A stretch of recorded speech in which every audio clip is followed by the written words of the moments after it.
На 9 август 1943 г. цар Борис III получава от немския пълномощен министър в София Адолф Бекерле покана за среща с Хитлер след 4 дни. Първоначално монархът приема отправената покана, но малко по-късно я отклонява, осъзнавайки, че срещата е набелязана за петък, 13 август, дата, която той смята за фатална.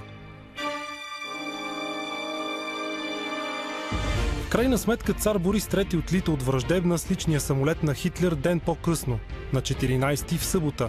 Срещата не е в Берхтесгаден, както обикновено, а в източна Прусия, в главната квартира на фюрера близо до Растенбург, известна като Волфсшанце или Вълчата барлога. Zum Gedenken an den verewigten König von Bulgarien zeigt die Deutsche Wochenschau Aufnahmen vom letzten Besuch des Königs im Führerhauptquartier. Der Führer empfängt König Boris auf dem Flugplatz. Herzliche Begrüßung der beiden Staatsoberhäupter.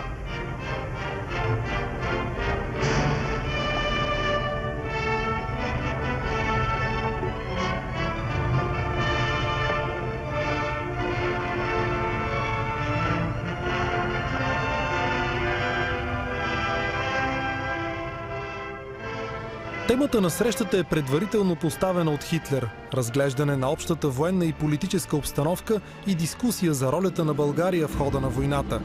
Макар да звучи твърде общо, тази формулировка крие в себе си сблъсъка на две твърде различни позиции. От една страна, Борис III е отлично информиран за ролята на своя тъст, италианския крал Виктор Емануил в свалянето на Бенито Мусолини от власт и опитите да сключи сепаративен мир с съюзниците. В течение и с намеренията на Унгария и Румъния да се откъснат от оста и изобщо не вярва на уверенията на Хитлер за крайна победа. В същото време нацистите са напълно наясно, че България също прави опити за преговори с англоамериканците. При визита в Германия 5 месеца по-рано, министърът на външните работи на Райха Йоахим фон Рибентроп дори подхвърля на цар Борис III, че е осведомен за разговорите в Истанбул между дипломата Любен Пулев и бившия американски пълномощен министър в София Джордж Ерл. Хитлер е бил бесен от отстраняването на Мусолини в Италия, където има пръст и неговия тъст, италианския крал и император Виктор Емануил III. И Хитлер е подозирал, че и нашия цар ще измени подобно на тъста. Натиска е да се заеме окупационното пространство, опразнено от италианската армия, тъй като маршал Бадолио започва преговори за излизане от войната на Италия. Но натиска, който оказва Хитлер, е съчетан с закана, че няма да допусне нова измяна, както на Апенините. Тъй като Хитлер, това личи от дневника на Гьобелс, подозира, че цар Борис търси начин да се измъкне от задълженията си към Тристранния пакт. Срещата във Волфсшанце е лакмус за бъдещите отношения между София и Берлин. Още в началото обаче разговорите са напрегнати. Кулминацията идва на следния ден, 15 август, когато българският цар и райхсканцлерът обядват насаме. Фюрерът настоява България открито да се противопостави на Русия, но Борис III категорично отхвърля исканията му. Той вече е твърдо решен да скъса съюза с Берлин. Хитлер избухва в истеричен гняв. След този разговор двамата събеседници са коренно променени. Те се разделят видимо студени един към друг. На сбогуване Хитлер, без дори да погледне царя, просъсква само едно сухо довиждане. Същия ден след обед самолетът с царя каца на летище Враждебна. Посреща го адютантът му генерал Рафаил Жечев, който е дошъл да придружи негово величество до София. Борис III изглежда необичайно блед и уморен. Това не обягва и на пилота изтребител фелдфебел Атанас Матев, който по това време е на бойно дежурство на летището. Когато се върна той от Германия, докараха го с самолет, кацнаха отначало 3 самолета, които носеха най-различни работи, за да заблудят неговото присъствие, къде се намира. Когато кацна самолета, направи впечатление, че той се намираше мъчително състояние, уморен, вероятно до такава степен мъчен и лъган, че всичко ще се уреди. Но на какво се дължи тази необичайна преумора на царя? Силните терзания след разговора с Хитлер или нещо далеч по-коварно? В спомените си личният шофьор на Негово Величество Сава Джеврев разказва. Като потегли, генерал Жечев го попита: "Как сте, Ваше Величество? Как пътувахте?" "Генерале, нещо карбураторът ми. Карбураторът не ми харесва. Сърцето нещо не ми харесва." До този момент той никога не се беше оплаквал от сърце. На следния ден, 16 август, царят кани пилота на Хитлер, полковник Ханс Баур, на обяд в двореца Врана, а по-късно с цялото си семейство го изпраща на летището. Баур от своя страна ги развежда из самолета. Свидетел на сцената е портопей юнкер Дянко Марков, навигатор от въздушните на Негово Величество войски. Царя дойде придружен от цялото си семейство.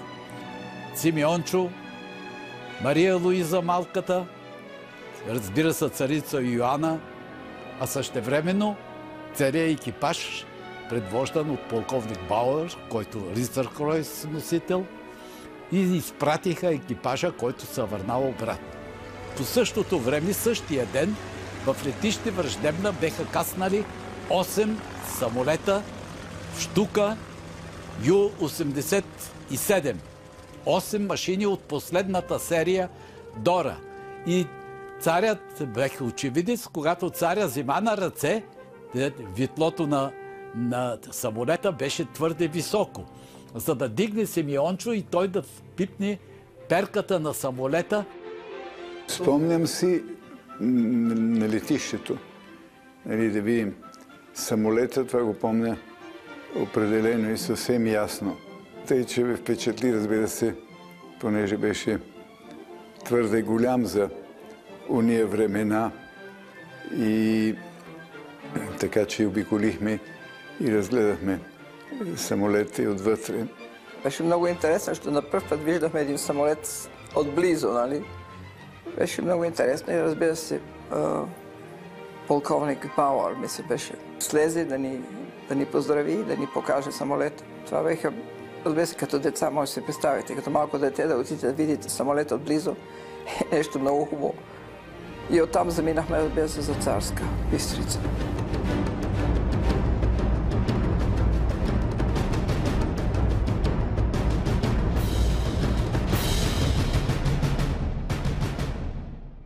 Борис III отпътува за резиденцията си в подножието на Рила още на следващата сутрин, 17 август.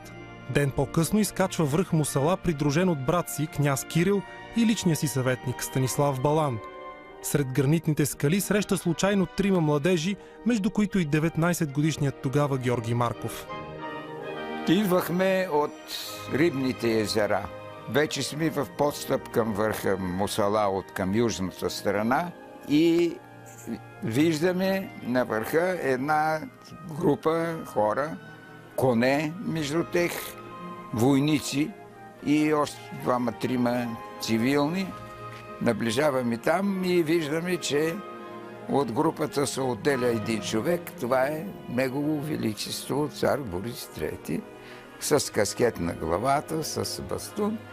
Приближи се и той направи крачки. Те бяха разположени на около 15 на метра от самата хижа. Тя не е хижа, наблюдателницата на Мусала. Приближава се към нас, ние смутени и същевременно просто трипнем от радост. Той съвсем така бащински и благосклонно, с усмивка, на посреща, ръкува се с всички ни, ние му целунахме ръка и му се представихме. Групата обядва и беседва повече от час с Негово Величество. След като за кратко се разделят на Мусала, царят и 3 младежи се срещат повторно при хижата в подножието на върха. Борис III предлага да си направят обща снимка за спомен. Аз му казвам, да, ама неудобно ни е. Какво има неудобно? Нито сърби, нито боли. Ето ще поболи ми господин Балан да ни направи снимката. Застанахме до него, аз от едната му страна и другите двама от другата му страна, а зад нас малко беше разположен и майор Кюркчиев. Това става и една от последните фотографии на цар Борис III при живе. Освежен от лова в последните дни, планинските преходи и чистия въздух в любимата му Рила, царят решава да сподели щастието си и вика семейството си в Царска Бистрица. Царица Йоана пише в спомените си.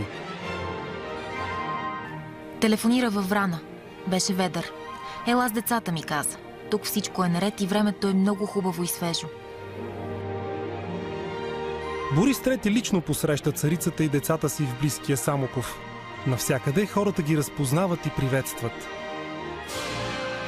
Чудесен. Това беше абсолютно чудесен. Бодър, весел. Винаги, когато бехме ни наоколо, разбира се, това за него беше голяма радост. След кратката екскурзия, царското семейство се прибира в двореца в Чамкория. Същия ден при Негово Величество идва министърът на войната генерал Никола Михов. 2 часа те обсъждат изключително важен тактически ход, който да обезпечи успеха на дръзкия план на Борис III за излизане от Оста. За целта съсредоточават армейски части в района на Сливница, които да парират евентуална немска намеса срещу столицата. Официално се говори за военни маневри.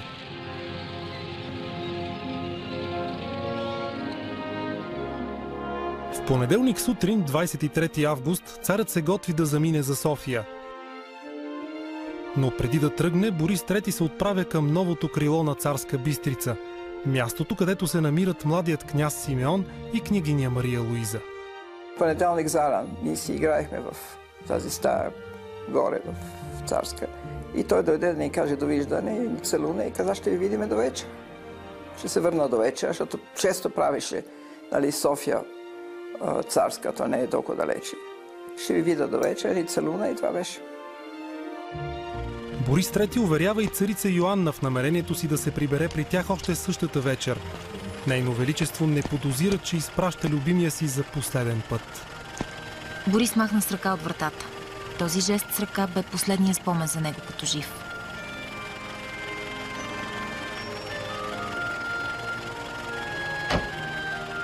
Почти веднага след пристигането си в Софийския дворец, Борис III споделя със своя съветник, архитект Йордан Севов, че изпитва болки в гърдите и рамото, симптоми познати в модерната медицина като предвестници на инфаркт. Царят дори изказва съмненията си, че страда от ангина пекторис, известна днес като стенокардия. Негово величество вика няколко лекари, които му правят обстоен преглед. Докторската визита успокоява царя и той продължава с набелязаните си за деня задачи.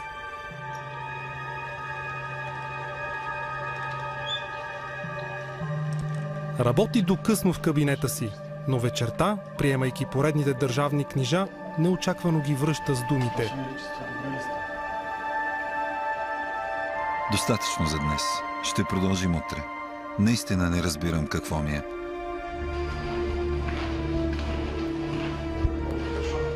Минути по-късно Борис III се оттегля в личните си покои. Там обаче получава остри спазми и губи съзнание.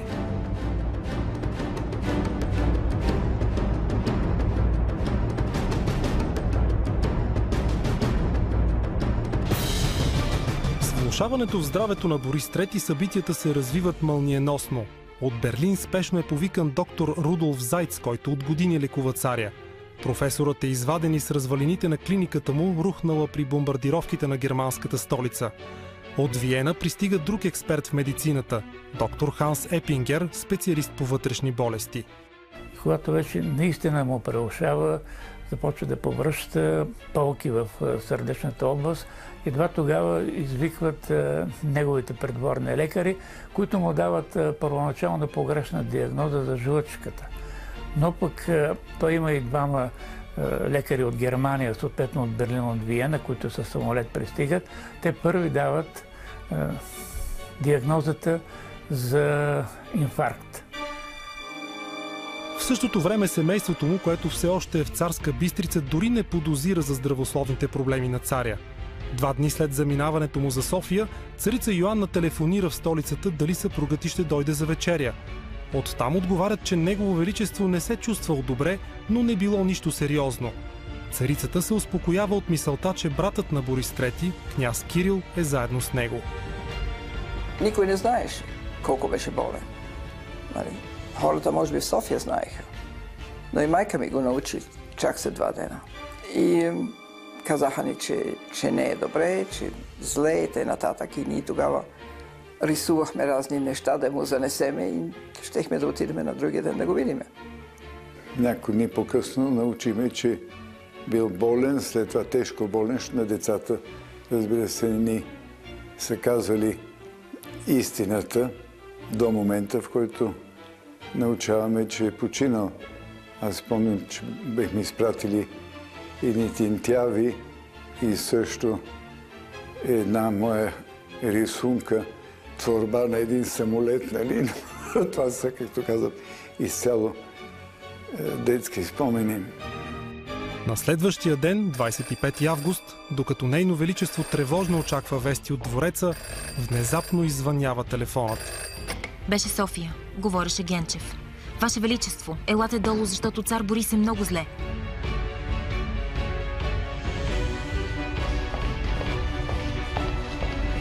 Поисках колата, отидох да целуна заспалите деца. Слязох на площадката и придружена от секретарката с голяма скорост се отдалечихме по завоите на планината.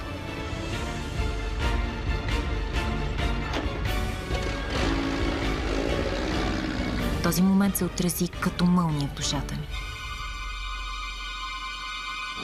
В София царицата е като подкосена. Съпругът ѝ лежи зловещо блед, с затворени очи, без да реагира.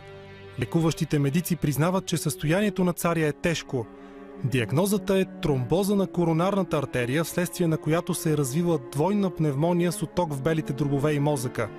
След което доктор Рудолф Зайц промълвява: ако Негово Величество оживее, той ще остане инвалид. Тогава излиза и първият бюлетин за влошеното здраве на Борис III. На следващата сутрин всички вестници публикуват съобщението, че от 3 дни Негово Величество е сериозно заболял.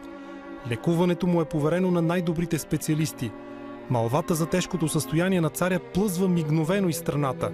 Навред се отслужват молебени, за да измолят Божието покровителство над Борис III. Настъпва леко подобряване в състоянието му. Дори се пробужда и за кратко разговаря с царицата, но отново заспива изтощен. На 27 август, малко след 16 часа, верният камердинер Свилен стои приведен над Негово Величество в един от редките моменти, в които болният е в съзнание в последните мъчителни дни. Царят пита за часа, на което камердинерът отговаря 16:20. Ваше Величество. Утре по същото време, едва продумва Борис III, но не успява да довърши изречението. Това са последните думи на царя. В предаването Пин-код с Пламен Юруков очаквайте: горещата тема – Украйна. Коментар на журналиста Георги Коритаров. Отражението на българската икономика след събитията в Украйна. Анализ на икономиста Кристофор Павлов. Код Бизнес – българската киноиндустрия. Разговор с кинокритика Александър Донев. Пин-код. Идеите имат значение. Утре вечер, 21 часа, Нюс 7.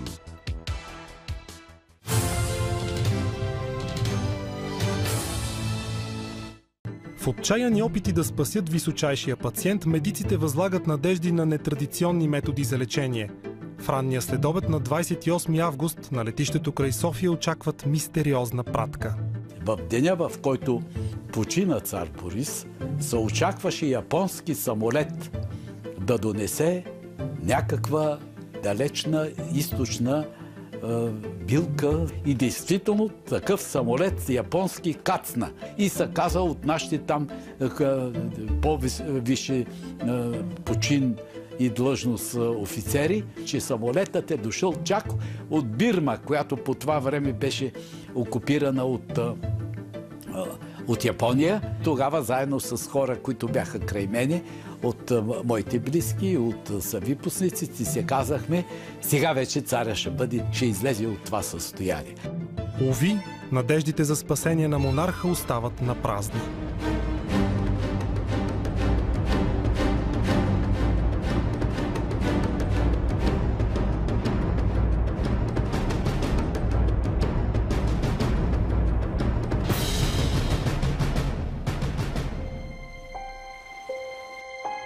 Цар Борис III издъхва на 28 август 1943 г. в 16 часа и 22 минути.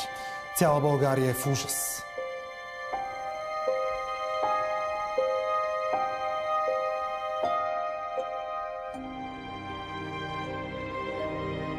Българ, Негово Величество цар Борис III, нашият любим цар-обединител, след кратко и мъчително боледуване, днес, 28 август 1843 г., в 16 часа и 22 минути предаде Богодух в двореца София, обкръжен от царското семейство. Неизмерима е загубата за България. Неизмерима е скръбта на целокупният български народ. Неизмерима е и признателността му към неговият любим, незабравим и велик цар-обединител. Всички българи имаме свещения дълг да следваме неотклонно неговият завет, да бъдем единни и сплотени и да работим всеотдайно за напредъка и благоденствието на обединена България. Нека вечна да бъде паметта му. София, 28 август 1843 г. Смъртта на Борис III хвърля в скръб цялата страна. Хората жалят не само своя любим цар, но оплакват и собствената си участ. С загубата на Негово Величество се отваря истинска бездна. Българите губят и последната надежда държавният кораб да бъде изведен през бурята на войната. Тежката корона на българския престол поема цар Симеон II, който все още е невръстно дете. Адютантът му, нали, се обърна към мене с Ваше Величество, което беше изцяло изненадващо и това беше действително един голям шок, защото разбрах, че се беше поминал. Тези, които беха около нас, затвориха радиото. Ушким радиото беше счупено. Деца не слушаме толкова радио, тъй че не чухме по радиото нищо. А те вече знаеха от вечерта в събота, че се беше поминал. И на другата заран дойде леля ми Евдокия да ни вземе, беше в черно. И разбира се, това вече човек не е глупав. Като видях лелята в черно, рекох, нещо стана. И пак не вярвах. Нали, мисли, може би, човек вярва да стане някой чудо. И като стигнахме в София и Орловия мост, и оттам вече черните знамена, нямаше съмнение, че го нямаше вече. Волята на покойния Борис III е да бъде погребан в любимия му Рилски манастир. Докато траят приготовленията, от 30 август тялото на царя е изложено за всенародно поклонение в катедралния храм Свети Александър Невски. За почетен караул пред царските мощи от военното на Негово Величество училище са подбрани 12 юнкери. Сред тях е и Иван Петков. Ковчега беше в средата на катедралата. Ние, двама души при краката, двама души при главата на ковчега. И вървеше шествието. Влизаше от южната врата и от централната врата излизах. Денонощно вървеше шествието. Денонощно. Без прекъсване. Цели 6 дни и 6 нощи в пек и в дъжд продължава поклонението. Върволицата от хора се ниже от входа на храма и минава покрай Народното събрание, където се разполовява. Единият и край завършва отвъд сградата на университета, а другият се проточва по улица Раковска. Аз като прегледах архивите в МВР, установих, че за 4 денонощия и половина 387 000 души са се поклонили в храма Александър Невски. Това на практика означава, че по един човек на всяка секунда се е покланял пред тленните останки на Борис III. Църквата беше изпълнена с хора, които палиха свещи и ни се застояваха повече, и ни се покланяха пред тялото, палиха свещи и заминаваха. Един старец легна просто върху него и започва да припомня на кота еди коя си, еди кой си ден, помните, Ваше Величество, как така, как залегнахме в прикритието, как след това прибягнахме, въобще едни спомени от европейска война, които трудно се понасяха. Предложение от хлипове на жени, на бабички, на деца. Ковчега бе приличи на една могила от цветя, които непрекъснато се изнасяха от служителите в църквата, но веднага тази могила се възстановяваше.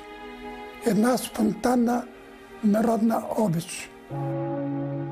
Ритуалът по погребението на цар Борис III започва на 5 септември сутринта. Ковчегът е изнесен от гвардейската рота, положен на урадеен лафет, след което шествието бавно тръгва сред шпалир от траурни знамена из почернелите софийски улици в посока гарата. Начело на църковната колона е младият иподякон Йоан, Иван Сенокозлиев, с надгробния кръст на Негово Величество в ръце. Аз бех начело на духовната процесия. Носех именно този кръст, който беше побит зад главата на цар Борис III. Носех този кръст. От двете ми страни имаше двама пака сесенци дякони с големи божегробски свещи. Но просто се потресох от тая всенародна обич към цар Борис III. Пищи народа, не плаче, а пищи. Такъв рев, такива писъци, това аз не съм чувал. Милионен народ, ама ревът с глас. Царю, защо ни остави? Ама пищат хората, пищат. Трогателна картина. Радиото гърмеше, писъци, възклицания, царю, над кого не оставаш, майка България осиротя и така нататък. Когато пристигнахме пред централна гара София, лафетата цялото беше оставено пред гарата и моя випуск на военното училище, 63-ти, като старши випуск, мина в церемониален марш. Последният церемониален марш пред Неговото цар Борис. С това нашето участие завърши в погребението. Оттам ковчегът замина с влак за Рилския манастир, където беше погребен цар Борис III.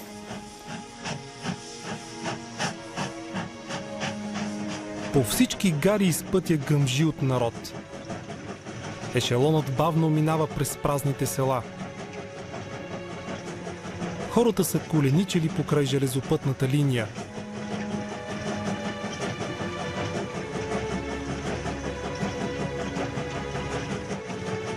Влакът спира на гара Кочериново, където тленните останки на царя са натоварени на автомобил и откарани в Рилската света обител.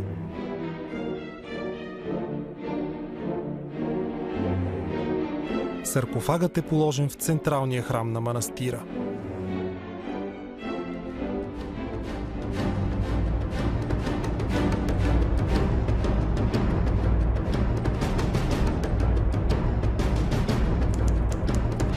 В официалния смъртен акт на цар Борис III се посочва, че кончината му е настъпила от запушване на лявата сърдечна артерия, двустранна пневмония, отток на белите дробове и на мозъка. Но документът е подписан единствено от българските медици. Германските лекари отказват да сложат подписите си под него. Имали ли са те опасения за други фактори, причинили смъртта?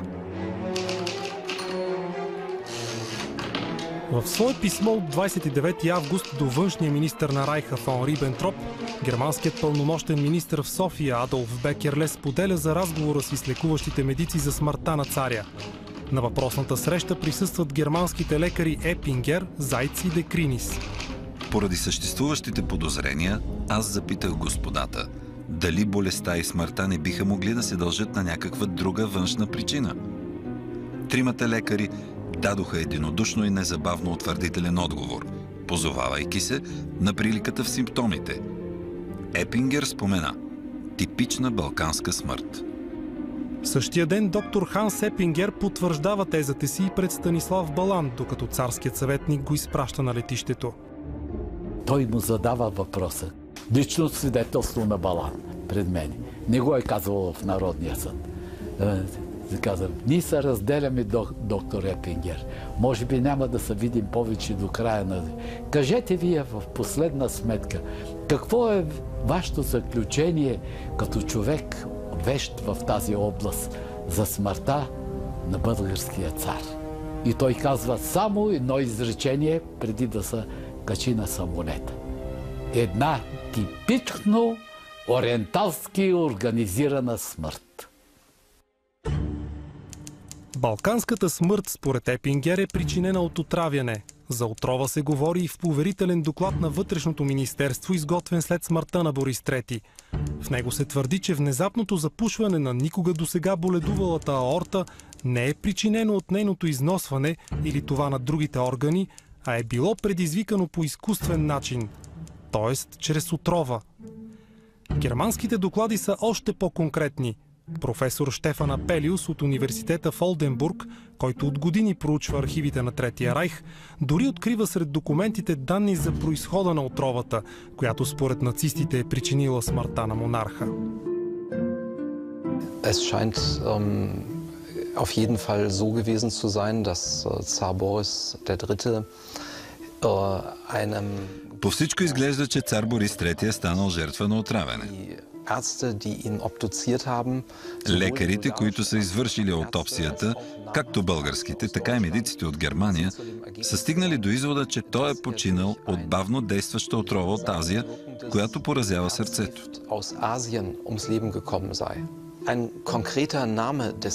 Конкретно име на отровата в архивите не се споменава. В папките, които успях да проуча във Външно министерство в Берлин, се посочва само, че това е била бавна отрова от азиатски произход и че тя е подействала на сърцето на царя.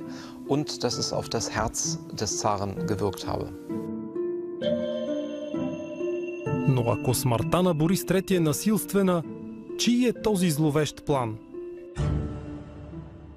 Може би имало някакъв заговор или интерес да се елиминира цар Борис като много опитен политик, който явно е търсил да спаси България от последиците на Втората световна война.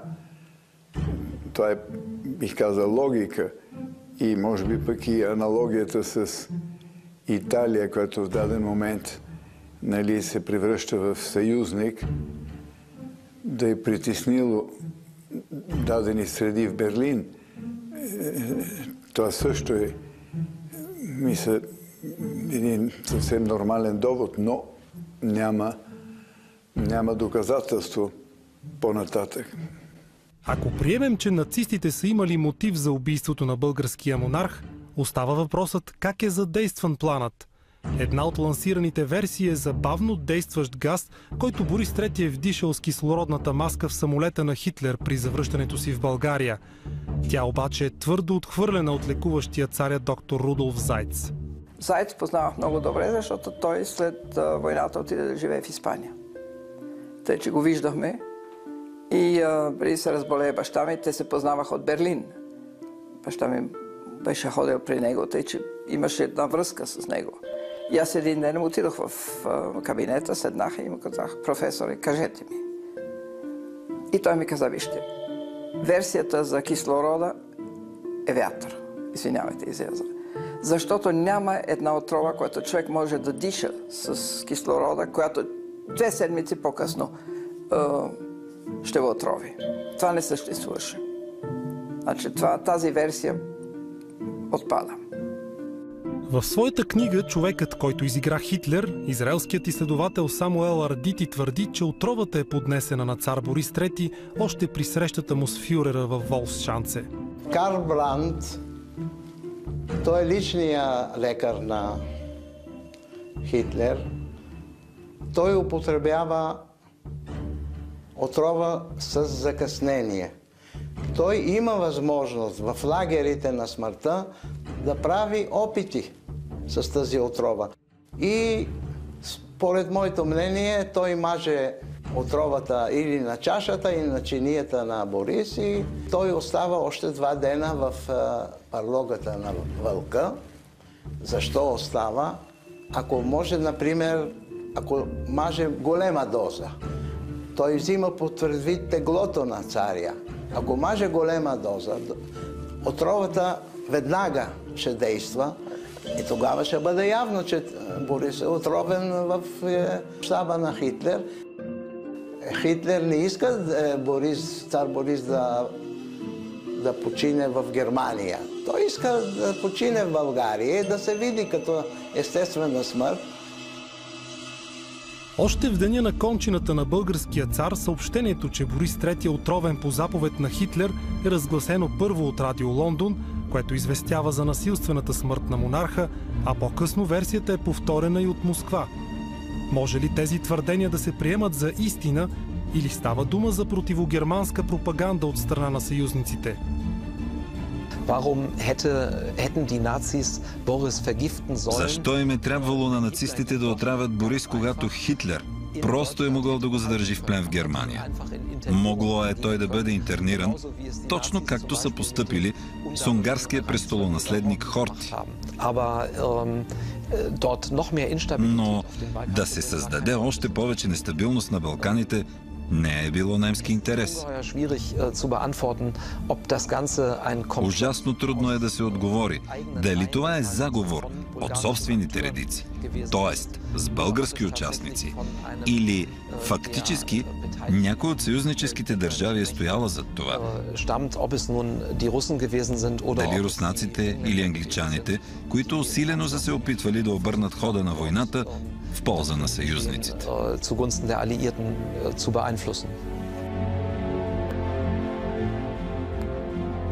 Но кой от съюзниците би имал най-голяма изгода от премахването на българския монарх?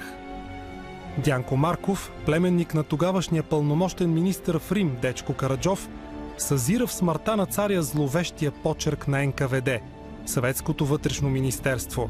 В подкрепа на твърдението си той прилага лично свидетелство на Станислав Балан пред него за отпътуването на Борис III от Царска Бистрица за София на 23 август 1943. Балан, когато идва шофьора да вземе царя, е туристически облечен. Той е там като летна резиденция на дворцовата състав и съветници. И затова той е така неглиже, може да се каже, и казва да се преоблича, Ваше Величество. Казва от царя: не, Балан, този път трябва да бъда сам, на всяка цена, разбери. И затова, гледай, тук погрижи се каквото трябва. Какво става по-нататък? На път към София царят се отбива в едно от посолствата на великите сили в София. Колко посолства има в София по това време, резиденция на великите сили? 4. Германия, Италия, Япония и Съветския съюз.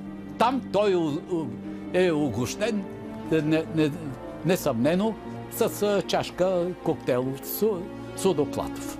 Защото когато се връща в това нещо, на другата сутрин той вече получава тази криза, която води най-напред до прекратяване на маневрите, а по-нататъкът до викането на лекарите. Възможно ли е да имало тайна среща на царя със съветския пълномощен министър Александър Лаврищчев? И какво са имали да обсъждат двамата? Твърдо решен да скъса с Тристранния съюз, Борис III вероятно е търсил международна подкрепа за резкия завой във външната политика. Необходимо е било съгласието на поне един от съюзниците. С обявената символична война на Великобритания и Съединените щати и с протакащите се с месеци контакти с тях обаче, България не би могла да разчита на англоамериканците. Надеждата остава в Москва, с която България не е късала дипломатическите си връзки. Подобен сценарий обаче не влиза в плановете на Кремъл. Съветския съюз, който имаше въпрос с български език, файда от тази работа. Нали? Да премахнат баща ми, 1 година по-късно беха тук. С помощта, разбира се, на нашите комунисти, които веднага пристигнаха от Москва. Или кой друг? Не ли се забравя, че съветското посолство беше стена до стена до двореца. Политически убийства и отрови са съществували от край време. Това не е едно откритие. Баща ми се разхождаше без охрана. Ядеше си сам. Изобщо не го беше страх от нищо. И до днес руските исторически архиви от Втората световна война остават недостъпни за изследователите.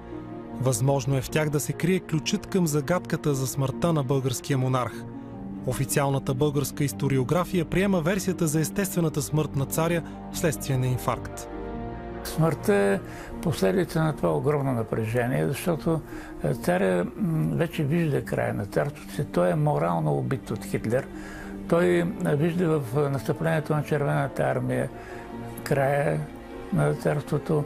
Всъщност тази смърт е причинена от вече това стечение на нещастните обстоятелства и от отчаянието на монарха, тъй като той вече не вижда бъдеще. Той казва, все пак ние спасихме династията в края на Първата световна война, но сега аз не виждам как ще бъде спасено дори и царството. А представете си той да беше останал жив след 9 септември. Те щяха да се гаврат с него, както с брат му, княз Кирил, и щяха да го убият, може би, много по-рано, преди Народния съд.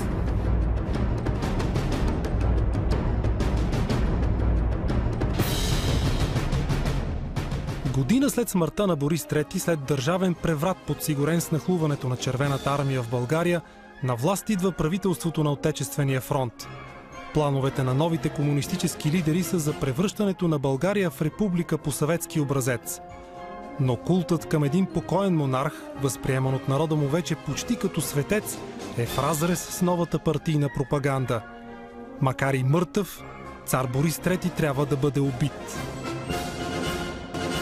През пролетта на 1946 година регент Тодор Павлов организира Всеславянски събор в София. Но решава, че редно е гостите да бъдат разходени до Рилския манастир. Отива и за негов ужас вижда там стотина бабички и по-млади хора, които палят свещи пред гроба на цар Борис и четат молитви за добрия цар.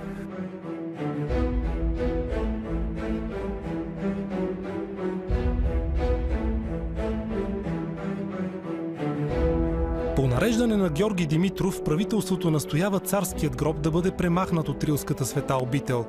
Игуменът и монасите се противопоставят на искането. Тогава властите решават да действат силово. В навечерието на Великден през 1946 година, под ръководството на коменданта на милицията в София Лев Главинчев, царският саркофаг е изтръгнат от централния храм на манастира. Царицата е уведомена, че тялото на Борис III ще бъде пренесено в двореца Врана. Едно безобразие. Дори да не оставите мъртвите да спят, да ги вадите от гробовете, да ги разнасят. Това е толкова отвратително. Не знам къде се е правило другаде, освен тук. И разбира се нощем, за да не го види никой. Това са... Няма описание за такова нещо. И особено да занесете един ковчег на една бедна вдовица в градината и да го оставите там. Страшно. И отвратително. Царица Йоанна решава покойният и съпруг да бъде препогребан недалеч от Алпинеума в парка на двореца, а на мястото да бъде издигнат параклис. Той е бил погребан в 3 саркофага, балсамиран, отварят го във Врана, попа на Казичане го опява, за него казват 2 пъти кръщаван и 2 пъти опяван. И строи се един малък параклис във Врана. Георги Димитров, който се настанява там като новия господар, не обръща внимание на параклиса, но Червенков през 1950 година нарежда да разрушат параклиса и да му изхвърлят костите. Зловещата акция, наредена от Вълко Червенков, е толкова секретна, че малцината живи свидетели и неволни участници в поругаването на тленните останки на царя отказват да проговорят дори след политическите промени през 89-та. Имаше хора, които беха живи още. Имаше и още някои от тези нещастни войници, които го изробиха. или заробиха. Ама ти беше толкова страха си има имената на неколко от тях. Гък не казаха горките, що знаеха, ще ги убият. Или ще им стане нещо страшно на семейството. Никой нищо не каза. Никой от тях не е пожелал и дума да произнесе по темата. При все, че няма нищо страшното вече. Не става дума нито за давност, нито друго, но просто за едни дъщеря и син, които проявяват интерес да разберат какво се е случило с тялото на покойния им баща. След падането на комунистическия режим започва издирване на тленните останки на цар Борис III. Открити са единствено стъкленицата, в която е поставено сърцето на монарха и счупената на две надгробна плоча. От мощите на царя няма и следа. Днес в гроба на цар Борис III в Рилския манастир се съхранява единствено стъкленицата с сърцето му. Където да са захвърлени мощите на царя, едно е сигурно. Те са найде в прегръдките на родната българска земя. Земя, за чието народ цар Борис III живя и умря.